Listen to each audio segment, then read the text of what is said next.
ಮಾನ್ಯ ಸಭಾಧ್ಯಕ್ಷರೇ,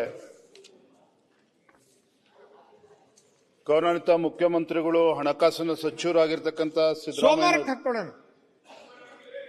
ಸೋಮವಾರ ಮುಂದುವರ್ಸೋಣ. ನಿಮ್ದು ಆಯ್ತು. ಮಾನ್ಯ ಸಭಾಧ್ಯಕ್ಷರೇ, ಗೌರವಾನ್ವಿತ ಮುಖ್ಯಮಂತ್ರಿಗಳು ಹಣಕಾಸಿನ ಸಚಿವರು ಮಂಡಿಸಿರ್ತಕ್ಕಂಥ ಬಜೆಟಿನ ಮೇಲೆ ಚರ್ಚೆ ಮಾಡೋದಕ್ಕೆ ಅವಕಾಶ ಮಾಡಿಕೊಟ್ಟಿರ್ತಕ್ಕಂಥ ತಮಗೆ ವಂದನೆಯನ್ನ ಸಲ್ಲಿಸ್ತಾ,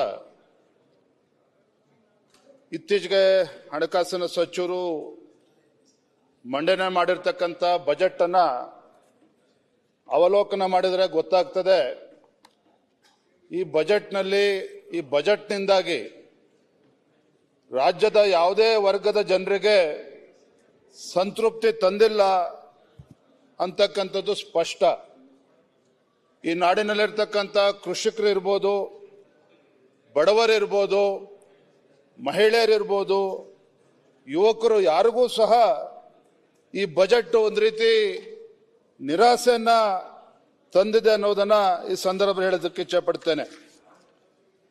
ಯಾವುದೇ ಒಂದು ಆದ್ಯತಾ ಕ್ಷೇತ್ರಗಳಿಗೂ ಕೂಡ ಗಮನ ಹರಿಸದೇ ಇರತಕ್ಕಂಥದ್ದು, ಅದು ಮೂಲಭೂತ ಸೌಕರ್ಯ ಇರ್ಬೋದು, ಶಿಕ್ಷಣ ಇರ್ಬೋದು, ಆರೋಗ್ಯ ಕ್ಷೇತ್ರ, ಕೃಷಿ ಕ್ಷೇತ್ರ, ವಿಶೇಷವಾಗಿ ನೀರಾವರಿ ಕ್ಷೇತ್ರದ ಬಗ್ಗೆನೂ ಕೂಡ ಹೆಚ್ಚು ಕಾಳಜಿಯನ್ನ ತೋರಿಸದೇ ಇರತಕ್ಕಂಥದ್ದು. ಮಾನ್ಯ ಸಭಾಧ್ಯಕ್ಷರೇ, ಇವತ್ತು ಕೃಷಿ ಕ್ಷೇತ್ರದಲ್ಲಿ ಯಾವ ರೀತಿ ಇವತ್ತು ರೈತರು ಪರದಾಡ್ತಾ ಇದ್ದಾರೆ, ಇವತ್ತು ವಿಶೇಷವಾಗಿ ಅಡಕೆ ರೋಗ ಇರ್ಬೋದು, ಮತ್ತೆ ತೊಗರಿ ಬೆಳೆಗಾರರು ಕೂಡ ಇವತ್ತು ಸಂಕಷ್ಟದಲ್ಲಿ ಇದ್ರೂ ಸಹ ಮಾನ್ಯ ಹಣಕಾಸಿನ ಸಚಿವರು ಇದ್ರ ಬಗ್ಗೆ ಗಮನ ಹರಿಸದೇ ಇರತಕ್ಕಂಥದ್ದು.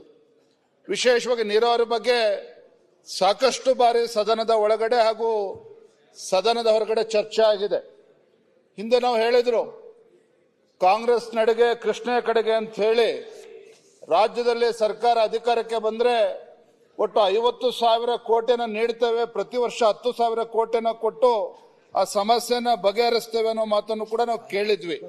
ಆದ್ರೆ ಕೃಷ್ಣ ಬಗ್ಗೆನೂ ಕೂಡ ಚಕಾರ ಎದ್ದೇ ಇರ್ತಕ್ಕಂಥದ್ದು ನಿಜವಾಗ್ಲೂ ಕೂಡ ದುರಾದೃಷ್ಟ. ಇವತ್ತು ರಾಜ್ಯದಲ್ಲಿ ಮಾನ್ಯ ಸಭಾಧ್ಯಕ್ಷ, ಒಂದ್ ಕಡೆ ರಾಜ್ಯದಲ್ಲಿ ಈ ಸರ್ಕಾರ ಬಂದಾಗಿನಿಂದ ಅಭಿವೃದ್ಧಿ ಅಂತಕ್ಕಂಥದ್ದು ಮರೀಚಿಕೆ ಆದ್ರೆ, ಇವತ್ತು ಬೆಲೆ ಏರಿಕೆ ಪರಿಣಾಮವಾಗಿ ರಾಜ್ಯದ ಜನ ತತ್ತರಿಸಿ ಹೋಗಿರ್ತಕ್ಕಂಥದ್ದು. ಇವತ್ತು ನಾವೆಲ್ಲರೂ ಕೂಡ ಅವರ ಜೀವನದ ಮೇಲೆ ಒಂದು ರೀತಿ ಬರೆ ಎಳಿತಕ್ಕಂಥ ಕೆಲಸ ಇವತ್ತು ರಾಜ್ಯ ಸರ್ಕಾರ ಮಾಡಿದೆ ಅನ್ನೋದು ಈ ಬಜೆಟ್ ನಲ್ಲಿ ಸ್ಪಷ್ಟವಾಗಿ ಗೋಚರ ಆಗ್ತದೆ. ಮತ್ತೊಂದು ಕಡೆ ರಾಯರೆಡ್ಡಿ ಅವರೇ, ಮುಖ್ಯಮಂತ್ರಿ ಇಲ್ಲ, ನೀವು ಮುಖ್ಯಮಂತ್ರಿ ಆರ್ಥಿಕ ಸಲಹೆಗಾರರು, ತಾವು ಕೂತ್ ಕೇಳ್ಬೇಕಲ್ಲ. ಅಟ್ಲೀಸ್ಟ್ ಯುಪಿ ಇದೆ, ಕರೆಕ್ಟ್, ನೀವು ಅದ್ರ ಬೇಕಲ್ಲ. Your part of the budget. ಎಲ್ಲಿಗೆ ಬಂದ್ಬಿಟ್ಟಿದೆ ಅಂತ ಹೇಳಿದ್ರೆ, ಹಣಕಾಸಿನ ಮುಂಗಟ್ಟಿನಿಂದ ಇವತ್ತು ವಿಶ್ವವಿದ್ಯಾನಿಲಯಗಳನ್ನು ಕೂಡ ಮುಚ್ಚೆ ಆಗ್ತಕ್ಕಂಥ ಪರಿಸ್ಥಿತಿ ಇವತ್ತು ರಾಜ್ಯದಲ್ಲಿ ಬಂದು ನಿಂತಿದೆ ಅಂತಕ್ಕಂಥದ್ದು ಇವತ್ತು ದುರ್ದೈವ. ಇವತ್ತು ಶಿಕ್ಷಣ ಕ್ಷೇತ್ರಕ್ಕೆ ಯಾವುದೇ ಒಂದು ಆದ್ಯತೆ ನೀಡದೇ ಇರತಕ್ಕಂಥದ್ದು. ಮಾನ್ಯ ಸಭಾಧ್ಯಕ್ಷರೇ, ಇವತ್ತು ಉನ್ನತ ಕ್ಷೇತ್ರಕ್ಕೂ ಕೂಡ ಹೆಚ್ಚು ಗಮನ ಕೊಡದೇ ಇರತಕ್ಕಂಥದ್ದು. ಇವತ್ತು ಪ್ಯೂರ್ ಸೈನ್ಸ್ ಬಗ್ಗೆ ಹೆಚ್ಚು ಚರ್ಚೆ ಆಗಿಲ್ಲ. ಇವತ್ತು ಚೈನಾ ಅಂತಕ್ಕಂಥ ದೇಶ ಪ್ರತಿ ವರ್ಷವೂ ಕೂಡ 1,500ಕ್ಕೂ ಹೆಚ್ಚು ಇವತ್ತು ಸೈಂಟಿಸ್ಟ್ಗಳು ಇವತ್ತು ಬರ್ತಾ ಇದ್ದಾರೆ. ಆ ರೀತಿ ಇವತ್ತು ನಮ್ಮ ರಾಜ್ಯದಲ್ಲಿ, ಯಾಕಂದ್ರೆ ಶಿಕ್ಷಣ ಕ್ಷೇತ್ರಕ್ಕೆ ಹೆಸರುವಾಸಿಯಾಗಿರ್ತಕ್ಕಂಥ ನಮ್ಮ ರಾಜ್ಯದಲ್ಲಿ ಇವತ್ತು ಪ್ಯೂರ್ ಸೈನ್ಸ್ಗೂ ಕೂಡ ಹೆಚ್ಚು ಗಮನ ಕೊಡದೇ ಇರತಕ್ಕಂಥದ್ದು ಇವತ್ತು ರಾಜ್ಯ ಸರ್ಕಾರದ ಗಮನಕ್ಕೆ ಸಂದರ್ಭ ತರೋದಕ್ಕೆ ಇಚ್ಛೆ ಪಡ್ತೇನೆ. ಇವತ್ತು ಸರ್ಕಾರಿ ಶಾಲೆಗಳಲ್ಲಿ ಒಟ್ಟು ರಾಜ್ಯದಲ್ಲಿರ್ತಕ್ಕಂಥ 46,757 ಸರ್ಕಾರಿ ಶಾಲೆಗಳಲ್ಲಿ 43 ಲಕ್ಷ ವಿದ್ಯಾರ್ಥಿಗಳು ಇವತ್ತು ದಾಖಲಾಗಿರ್ತಕ್ಕಂಥದ್ದು.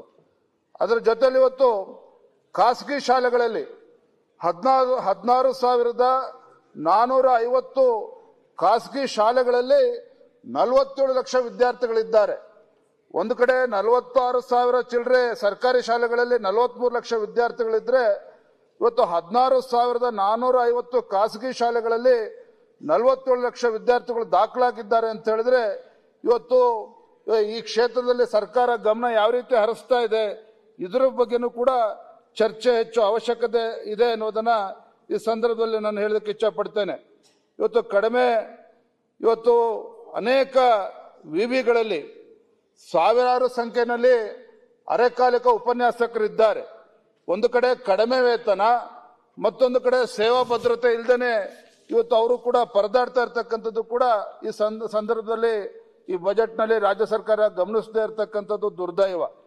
ಇವತ್ತು ಪ್ರಾದೇಶಿಕ ಅಸಮತೋಲನದ ಬಗ್ಗೆ ಹೆಚ್ಚೆಚ್ಚು ಚರ್ಚೆ ಆಗಿದೆ.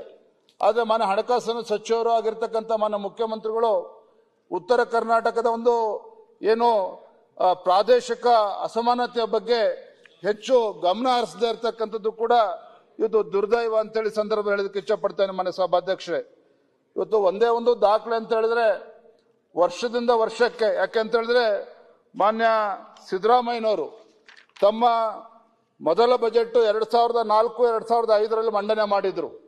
2004-2005 ಮಂಡನೆ ಮಾಡಿದಾಗ ಅವತ್ತಿನ ಬಜೆಟಿನ ಗಾತ್ರ ಅಂತ ಹೇಳಿದ್ರೆ ಸುಮಾರು 13-14 ಸಾವಿರ ಕೋಟಿ ಇತ್ತು. ಆದರೆ ಇವತ್ತು 94,000 crores. ಇವತ್ತು 16ನೇ ಬಜೆಟ್ ಅನ್ನ ಆ ಕಾಲದಲ್ಲಿ 13 ಸಾವಿರ ಕೋಟಿ ಬಜೆಟ್.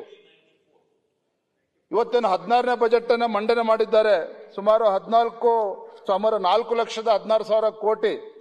ಈ ಬಜೆಟ್ನ ವಿಶೇಷತೆ ಏನಪ್ಪಾ ಅಂತ ಹೇಳಿದ್ರೆ, ಒಂದು ಕಡೆ 4,09,000 ಕೋಟಿ ಇದಕ್ಕೆ ನೀವು ಬೇಕಂತ ಹೇಳಿದ್ರು ನಾವು ಈ ಬಾರಿ ಕೊರತೆ ಬಜೆಟ್ ಅನ್ನ ಮಂಡನೆ ಮಾಡಿರ್ತಕ್ಕಂಥದ್ದು. ಅದಕ್ಕೆ ನೀವು ಇಲ್ಲಿ ಬೇಕಂತ ಹೇಳಿದ್ರು ಮಾತಾಡುವಾಗ. ಒಟ್ಟಾರೆಯಾಗಿ ರಾಜ್ಯದ ಮೇಲಿನ ಒಟ್ಟು ಸಾಲದ ಹೊರೆ ಇವತ್ತು 7,64,000. ಅಧ್ಯಕ್ಷರೇ, ಅವ್ರು ಮಾತಾಡ್ತಿದ್ರು, ನಮ್ಮ ಸ್ವಲ್ಪ ಯಾರು ವಿಪರು ಇವ್ರು ಕರೆಸ್ಬೇಕು, ನಮ್ಮ ಫೈನಾನ್ಸ್ ಕರ್ಸಿ. ನೀವೀಗ ಯಾಕೆ ನೀವು ಸುಮ್ಮನಾಗಿದ್ದೀರಿ? ಕರೆಸ್ಬೇಕಲ್ಲ. ಯಾರು ದಿಸ್ ಇಸ್ ಅಪೋಸಿಷನ್ ಅಲ್ಲ ರೀ. ಅವ್ರು ಮಾತಾಡುವ ಫೈನಾನ್ಸ್ ಯಾರು ಇರ್ಬೇಕಂತ ನಾನು ಹೇಳಿದ್ದು ತಪ್ಪ. ಅವ್ರಿಗೆ ಗೊತ್ತಿರ್ಲಿಕ್ಕಿಲ್ಲ, ನಮ್ಮ ಇಲಾಖೆ ಅಧಿಕಾರಿಗಳಿಗೆ ಗೊತ್ತಿರ್ಲಿಕ್ಕಿಲ್ಲ. It is the duty of the secretary, duty of the government. Rayareddy ಅವರೇ, ನಿಮ್ಮದು ಉಪಕಾರ ಮಾಡ್ಲಿಕ್ಕೆ ಹೇಳಿದ್ದೀವಿ, ಉಪದ್ರ ಮಾಡುವಂತ ವಿಶಾಲಾಕ್ಷಿ ಅವರೇ ಸ್ವಲ್ಪ ಕೂತ್ಕೊಳ್ಳಿ. Yes you are right, but you now you sit down. ಅಲ್ಲ, ಒಳ್ಳೆ ವಿಷಯ ಹೇಳಿದ್ದಾರೆ, ಮಾತಾಡ್ಲಿಕ್ಕೆ ಅಲ್ಲಿ ನೋಡ್ರಿ ಒಬ್ರು ಇಲ್ಲ. ಆಯ್ತು, ಅವ್ರು ಮಾತಾಡ್ಲಿ.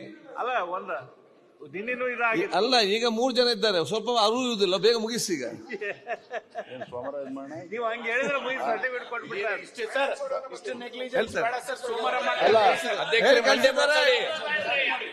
ಸೋಮವಾರ ಮಾತಾಡಿ, ಯಾರು ಇಲ್ಲ. ಅಧ್ಯಕ್ಷರೇ ನೋಡಿ, ಸಿದ್ದಸಾವಧಿ ಅವರೇ, ನಿಮ್ಗೇನು ವಿಚಾರ ಗೊತ್ತಿಲ್ಲದೆ ಅಲ್ಲಿ ಸುಮ್ಮನೆ ಎದ್ದು ಮಾತಾಡಬೇಡಿ ಸದಸ್ಯರು. ಇಲ್ಲಿ ನಾವು ಕೂಡ ಕ್ವಶನ್ ಅವರ್ ಶೈಲೇಂದ್ರ, ಮಾಹಿತಿ ಇಲ್ಲದೆ ಮಾತಾಡಬೇಡಿ. ಎದ್ದು ನಿಂತು ಯಾರಿಗೂ ಮಾತಾಡಬಹುದು, ದೊಡ್ಡ ವಿಷಯ ಏನಿಲ್ಲ. ಸಣ್ಣ ಮಕ್ಕಳಿಗೆ ಕೂಡ ಮಾತಾಡುವ, ಅದಕ್ಕೆ ML ಆಗ್ಬೇಕಂತ ಅಗತ್ಯ ಇಲ್ಲ, ಡಾಕ್ಟರ್ ಆಗ್ಬೇಕಂತ ಅಗತ್ಯ ಇಲ್ಲ. ಯಾರಿಗೂ ಮಾತಾಡು ಎದ್ದು ನಿಂತು. ನಾನು ಹೇಳಿದಕ್ಕೆ ಈಗ ವಿಚಾರ ಏನಿದೆ ಅಂತ ಹೇಳಿದ್ರೆ ಕೂತ್ಕೊಳ್ಳಿ. ಈಗ ವಿಚಾರ ಏನಿತ್ತು, ಕಾಲಿಂಗ್ ಅಟೆನ್ಷನ್ ಆಗಿ ಕ್ವಶನ್ ಕಾಲಿಂಗ್ ಅಟೆನ್ಷನ್ ಆಗಿ ನಾವು ಅಜೆಂಡ್ ಮಾಡೋದಂತಿತ್ತು. ಈ ಮತ್ತೆ ಸ್ವಲ್ಪ ಟೈಮ್ ಇದ್ದಾಗ ವಿಜಯನ್ ಬಂದು ಹೇಳಿದ್ರು, ನಾಲ್ದು ಇದನ್ನೆಲ್ಲ ಗೊತ್ತಿಲ್ಲ, ನಾನು ಇವತ್ತು ಅದನ್ನು ಮಾತಾಡ್ತೇನೆ ಅಂತ ಹೇಳಿ ಆ ಒಂದು ಮಾಹಿತಿ ಇದೆ. ಅದು ಇವತ್ತು ಏನು ಅಧಿಕಾರಿಗೆ ತಾವು ಹೇಳಬೇಕು, ಬರಬೇಕು, ನಾವು ಹೇಳಿ ಕಳಿಸ್ತೇವೆ. ನಮ್ಮ ಆರ್ಥಿಕ ಸಲಹೆಗಾರರು ಸರ್ಕಾರದ ಇವತ್ತು ಇದ್ದಾರೆ, ಸೂಕ್ತ ಅದು ಚರ್ಚೆಗೆ ಏನಾದ್ರು ಮಾಹಿತಿ ಬೇಕಾದಲ್ಲಿ ಮತ್ತೆ ಅಧಿಕಾರಿಗಳಿಗೆ ಹೇಳ್ತೇವೆ. ಸಾರಿ, ಒಂದ್ ಮಿನಿಟ್. ಖಾಲಿ ಕುರ್ಚಿ ಮಾತನಾಡ್ತಕ್ಕಂಥದ್ದು ಸದನಕ್ಕೂ ಕೂಡ ಗೌರವ ಬರೋದಿಲ್ಲ. ಮಂಗಳವಾರ ಅಥವಾ ಬುಧವಾರ ಮಾತನಾಡ್ತೇವೆ. ಈಗ ಒಂದು ನಿಮಿಷ ದಯಮಾಡಿ ಅಧ್ಯಕ್ಷರೇ. Minister, I request you. ನೋಡಿ ಏನಾಗಿದೆ, ಸಡನ್ ಆಗಿ. ಹೌದು, ನಿಮ್ಗೆ ಬೇಗ ಹೋಗ್ಬೇಕು. ತಾವು ಅನುಮತಿ ಕೊಟ್ಬಿಟ್ಟಿದ್ದೀರಿ, ಇದರಲ್ಲಿ ಸರ್ಕಾರದ ತಪ್ಪೇನಿಲ್ಲ. ಯಾಕಂದ್ರೆ ಅವ್ರ ಅಧಿಕಾರಿಗಳಿಗೆ ಗೊತ್ತಿಲ್ಲ ಬಜೆಟ್ ಡಿಸ್ಕಷನ್ ಇದೆಯೋ ಇಲ್ಲ. ಅದಕ್ಕೆ ನಿಮ್ಮ ಕಾರ್ಯದರ್ಶಿಗಳು ತ್ವರಿತವಾಗಿ ಕಾರ್ಯದರ್ಶಿಗಳನ್ನ ಕರೆಸಬೇಕು ಅಂತ ನಾನು ಹೇಳಿದ್ದು. ರೈಟ್, ಕರೆಸಿ ಅವ್ರನ್ನ. ಈಗ you are good advice, but it too late. ಆದ ಕಾರಣ ನಾವು ಇವತ್ತು 4 ದಿನ ಚರ್ಚೆ ಮುಂದುವರಿಸ್ತೇವೆ. ಸದನವನ್ನು ಸೋಮವಾರ ಬೆಳಿಗ್ಗೆ 10:30 ಗಂಟೆಗೆ ಮುಂದುವರಲಾಗಿದೆ. ನ್ಯೂಸ್ ಫಸ್ಟ್, ನಿರ್ಭೀತಿಯಿಂದ ನಿಮ್ಮ ಪರವಾಗಿ.